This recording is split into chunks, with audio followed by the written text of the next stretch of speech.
శ్రీమాత్రే నమ. జయ గురు దత్తాత్రేయ నమ.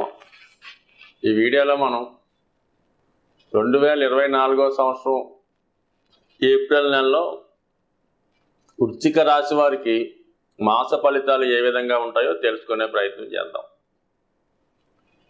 వృశ్చిక రాశి వారికి ఈ నెల ఫలితాలు పరిశీలించినప్పుడు ముఖ్యంగా అర్ధాష్టమ శనిలో ఉన్నటువంటి శని భగవానుడు ఈ నెలలో పూర్వభాద్ర నక్షత్రం మీదకి మారడం జరిగింది.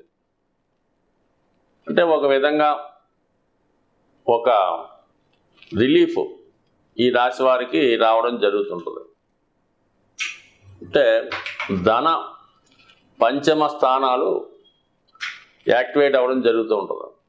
అంటే ఎవరైతే ఉద్యోగ ప్రయత్నం కొరకు చేస్తున్నారో వారికి ఈ నెలలో ఉద్యోగ అవకాశాలు, ఉపాధి అవకాశాలు వచ్చే అవకాశం చాలా బలంగా రావడం జరుగుతుంటుంది. అయితే ఏంటంటే మీరు ఉన్న ప్రాంతంలోనే ఉందామని ఆ ప్రాంతంలోనే ఉద్యోగ ప్రయత్నాలు చేస్తుంటే చాలా వరకు కష్టమయ్యే అవకాశం ఉన్నది. అందుకని మీరు ప్రస్తుతం ఉన్నటువంటి ప్లేస్లో కాకుండా వేరే ప్లేస్లో ఉద్యోగం ప్రయత్నం చేయడం వల్ల కంపల్సరిగా మీకు వేరే రాష్ట్రంలో కానీ వేరే దేశంలో కానీ ఉద్యోగ అవకాశాలు వచ్చే అవకాశం ఉన్నది. సో అలాగే కుజుడు, రాష్ట్రాధిపతిగా ఉన్నటువంటి కుజుడు సుమారుగా ఈ నెల ఏప్రిల్ నెల 23వ తారీఖు వరకు చతుర్థ స్థానంలో శని భగవానుడితో కలిసి సంచరించడం జరుగుతూ ఉంటుంది. సో ఇది టెక్నికల్ రంగంలో ఉన్న వాళ్ళకి, మెకానికల్ రంగంలో ఉన్న వాళ్ళకి, ఇండస్ట్రీస్ రంగంలో ఉన్న వాళ్ళకి కొంత అనుకూలమైనటువంటి పరిస్థితులు రావడం జరుగుతుంది. ఎవరైతే గృహ నిర్మాణం కొరకు కానీ ఏదైనా ఒక సొంత గృహం కట్టుకోవడానికి స్థలం కొరకు కానీ ప్రయత్నం చేస్తుంటే అది ఈ నెలలో మీకు మీ ప్రయత్నం ఈ నెల 23వ తారీఖు లోపల స్వగృహ యోగం కానీ లేదంటే ఏదన్నా ఒక స్థిరాస్తి కొనుగోలు చేయడం కానీ జరుగుతుంది.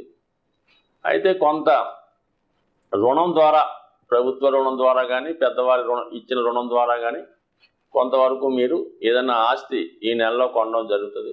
అలాగే కొంతమంది విషయంలో పెద్దల ద్వారా, తల్లిదండ్రుల ద్వారా సంక్రమించినటువంటి స్థిరాస్తి పంచుకునే విషయంలో కొద్దిపాటి విభేదాలు దాయాదుల మధ్య కానీ, అన్నదమ్ముల మధ్య కానీ, భాగస్తుల మధ్య కానీ స్థిరాస్తి పంపక విషయాల్లో అభిప్రాయ భేదాలు రావడం వల్ల అది టెంపరీగా మళ్ళీ వాయిదా పడే అవకాశం ఉన్నది.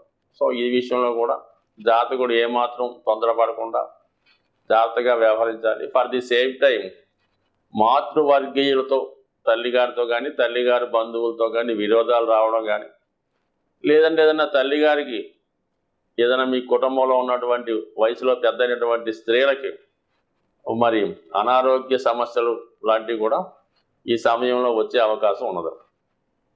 ఇంకా ముఖ్యంగా శుక్రుడు పంచమ స్థానంలో సంచరిస్తూ రాహుగ్రహంతో కలిసి ఉండడం, ఎవరైతే ప్రేమ వివాహం కొరకు ఎదురు చూస్తున్నారో వాళ్ళకి ఈ నెలలో ఇంటర్ కాస్ట్ మ్యారేజ్ కానీ ఏదన్నా ఆల్రెడీ వివాహం అయి రెండో వివాహం కొరకు ఎదురు చూస్తున్న వారికి కానీ లేదంటే మీరు అటువంటి అమ్మాయిని, రెండో వివాహం అమ్మాయిని కానీ వివాహం చేసుకోవడం కానీ ఇటువంటివి కొద్దిగా ఈ నెలలో జరిగే అవకాశాలు ఈ శుక్ర కేతువుల కలయిక వల్ల ఏర్పడడం జరుగుతుంది. లేదంటే మీకు ఇటువంటి పరిచయాలు కానీ లేదంటే ఏదన్నా ఫోన్ ద్వారానో, ప్రయాణం చేసినప్పుడు ఇంటర్నెట్ ద్వారానో, వాట్సాప్ ద్వారానో, ఫేస్బుక్ ద్వారానో ఎవరైనా పరిచయం అవడం వల్ల, అంటే అది అమ్మాయిలకైతే అబ్బాయిలు, అమ్మాయిలకైతే అబ్బాయిలు పరిచయం అవడం ద్వారా అది కొంతవరకు ప్రణయంగా మారి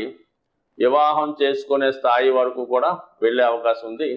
కానీ అందులో ఏదో ఒక ఇబ్బంది ఉండే అవకాశం ఉంది. అది ఇంటర్ కాస్ట్ అవ్వచ్చు, వయసులో తారతమ్యాలు ఎక్కువగా ఉండొచ్చు, లేదంటే ఆల్రెడీ వివాహం జరిగి ఉండొచ్చు. కాబట్టి ఫ్యూచర్ ఆలోచించి ఇలాంటి నిర్ణయాలు తీసుకునే ముందు 1-2 సార్లు ఆలోచించి నిర్ణయం తీసుకోవాలి తప్ప తొందరపడి ఏమాత్రం నిర్ణయించుకున్నా దాని తర్వాత తప్పకుండా చింతించవలసి ఉంటుంది. కాబట్టి ఇటువంటి పరిచయం లేని వ్యక్తులతో ఎటువంటి లావాదేవీలు పెట్టుకోవద్దు. అలాగే ముఖ్యంగా ఈ రాశి వారికి పదే పదే చెప్పడం జరుగుతుంది, మరి బెట్టింగ్లు కానీ, ఆన్లైన్ గేమ్స్ కానీ, ఎటువంటి పేకాట జూదం లాంటి వ్యసనాల్లో పాల్గొనడం వల్ల అటు ప్రతిష్టకి భంగం కలిగే అవకాశం ఉంది, ఆర్థిక పరంగా నష్టపోయే అవకాశం ఉంది. ఎక్కువగా ఈ రాశిలో ఉన్నటువంటి విద్యార్థులు, మరి 28 సంవత్సరాల లోపు ఉన్నటువంటి యువకులు ఎక్కువగా ఈ వ్యసనానికి లోనవుతుంది. కాబట్టి జాగ్రత్తగా వ్యవహరించి సాధ్యమైనంత వరకు ఈజీ మనీ జోలికి వెళ్లకుండా కేవలం కష్టం మీద ఆధారపడి ఉండడం మంచిది. ఏదైనా రాహు పంచమ స్థానంలో ఉన్నప్పుడు మనసు అల్లకల్లోలంగా ఉంటుంది, ఏదో చేస్తే తప్ప దానికి నిద్ర పట్టదు. సో ఈ కారణం వల్ల కేవలం దైవం మీద భారం వేయడం వల్ల ఏదన్నా దైవానికి సంబంధించినటువంటి చరిత్ర, అంటే ఇది గురు చరిత్ర, దేవి భాగవతం, విష్ణు సహస్రనామం అటువంటి చదువుకోవడం వల్ల మీ మనసు స్ట్రాంగ్ అయి అనవసర చెత్త ఆలోచనల నుంచి బయటపడే అవకాశం ఉంటుంది. అయితే రాహు మీకు 5వ స్థానంలో సంచరిస్తుంటే, కేతు 11వ స్థానంలో సంచరిస్తూ ఒక ఆధ్యాత్మికవేత్త కానీ, ఒక గురువు కానీ, లేదంటే మీ వయసులో పెద్ద ఉన్నటువంటి మీ యొక్క కుటుంబంలో పెద్దవారు కానీ మీకు తగు సలహాలు సూచనలు ఇవ్వడం జరుగుతూ ఉంటుంది. అయితే మీరు అవి లక్ష్య పెట్టకపోవడం వల్ల, వాటిని ఈజీగా తీసుకోవడం వల్ల కొంత నష్టపోయే అవకాశం ఉంది. కాబట్టి ఈ సమయంలో పెద్దవారి యొక్క సలహాలు సంప్రదింపులు ఖచ్చితంగా తీసుకోవడం మంచిది. ముఖ్యంగా మరి లాభస్థానంలో ఉన్నటువంటి కేతువు మరి భాగ్యస్థానంలో ఉన్న భాగ్యాధిపతి అయినటువంటి చంద్రుని యొక్క నక్షత్రం హస్త నక్షత్రం మీదకి ఈ నెలలో మారడం జరిగింది. సో ఈ విధంగా ఎవరైతే ఈ రాశిలో ఉన్నటువంటి పెద్దవారు కానీ, ఏదైనా పుణ్యక్షేత్రాలు కానీ, తీర్థయాత్రలు కానీ, దూరంగా ఉన్నటువంటి పుణ్యక్షేత్రాలు దర్శిద్దాం అనుకున్న వారికి వారి యొక్క ఆశయం, వారి యొక్క కళ ఈ నెలలో నెరవేరే అవకాశం ఉంది. ఈ నెలలో కదా ఇంకా అవకాశం కూడా ఉంది. బట్ ఈ నెలలో ఎక్కువగా మరి గురువు అనుకూలం కూడా మీకు మరి పుష్కలంగా ఉండడం వలన కంపల్సరీగా మీరు తీర్థయాత్రలు కానీ, పుణ్యక్షేత్రాలు కానీ చేద్దాం అనుకున్న వాళ్ళు చాలా అనుకూలమైన సమయం. లేదా మీ ఆధ్యాత్మిక గురువుని కానీ, మీ కుల గురువుని కానీ, మీ కుల దైవాన్ని కానీ ఈ నెలలో మీరు కలుసుకోవడం కానీ, ఆ క్షేత్రాన్ని దర్శించడం వల్ల సంపూర్ణంగా దైవ అనుగ్రహం లభించి మీకు గత జన్మలో ఉన్నటువంటి రుణం కూడా ఈ జన్మలో తీరి సాంప్రదాయంగా ముందుకెళ్ళే అవకాశం ఉంటుంది.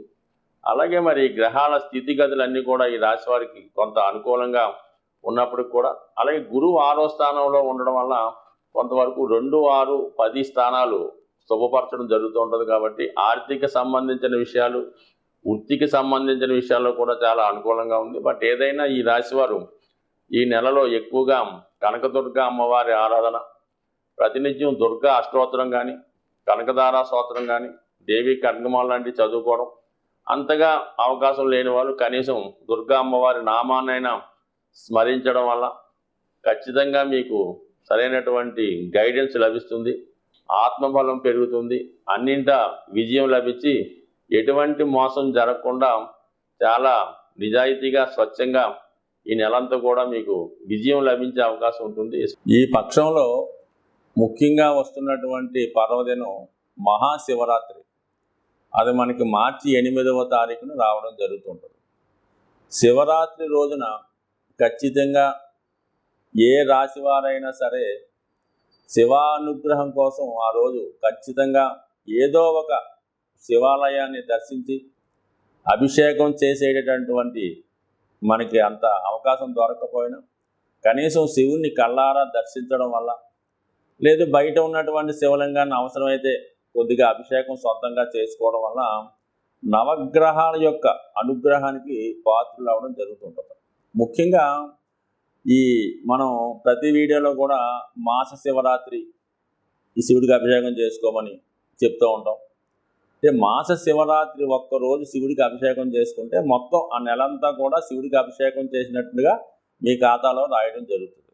అలాగే ఒక మహాశివరాత్రి రోజు మీరు అభిషేకం చేసుకున్న, శివుణ్ణి దర్శించిన ఖచ్చితంగా సంవత్సరం మొత్తం ప్రతిరోజు అభిషేకం చేస్తే ఎంత ఫలితం వస్తుందో అంత ఫలితం మీకు ఈ మహాశివరాత్రి రోజు వచ్చే అవకాశం ఉంది. పైపెచ్చి మరి 8వ తారీఖున, అంటే న్యూమరాలజీకి సంబంధం లేకపోయినా 8వ తారీఖు అన్నది శని భగవానుడికి ఇష్టమైన రోజు కాబట్టి సాధ్యమైనంత వరకు ద్వాదశ రాశుల వారు కూడా ఈ మహాశివరాత్రి రోజు వీలైతే జాగరం అంటే 7వ తారీఖు నైట్ జాగరణ చేసి వేకువజామునే ఈ శివలింగాన్ని దర్శించుకోవడం, శివక్షేత్రాన్ని దర్శించడం వల్ల కంపల్సరీగా మీకు సాధ్యమైనంత వరకు ఆ రోజు నియమంగా ఉపవాసంగా అంటే మనం ఆ రోజు ఏం చేస్తే మొత్తం సంవత్సరం అంతా చేసినట్టు వస్తూ ఉంటుంది కాబట్టి సాధ్యమైనంత వరకు ఆ రోజు నియమంగా ఉండడం, వీలైతే అభిషేకం చేసుకోవడం జరుగుతూ ఉంటుంది. సరే, ఆరోగ్యం కొరకు అభిషేకం చేసుకుందాం అనుకున్న వాళ్ళు ఆవు పాలు, ఆవు పెరుగు, ఆవు మజ్జిగతో చేసుకోవడం వల్ల ఆరోగ్యం వస్తుంది.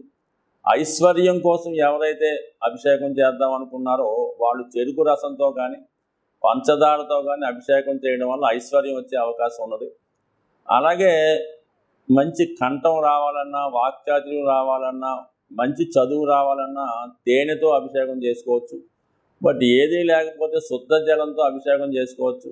అలాగే విభూతితో అభిషేకం చేయడం వల్ల మోక్షం పొందే అవకాశం ఉంది. బట్ ఏదైనా శివారాధన చేసుకోవడం వల్ల ప్రస్తుతం ఈ రాశిలో ద్వాదశ రాశుల వారికి ఉన్నటువంటి దోషాలు ఖచ్చితంగా పరిహారం అవుతాయి.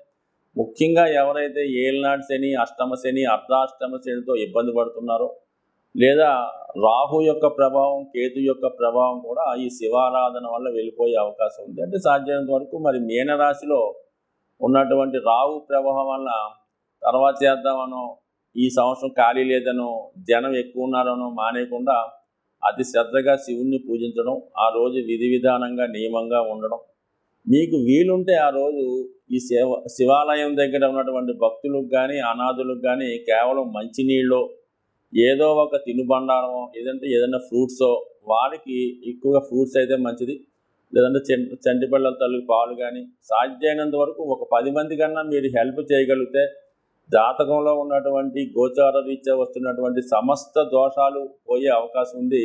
ఖచ్చితంగా ఈ నియమాన్ని పాటిస్తే సంవత్సరం అంతా కూడా ఆనందంగా ఉండాలని ఆశిస్తూ స్వస్తి.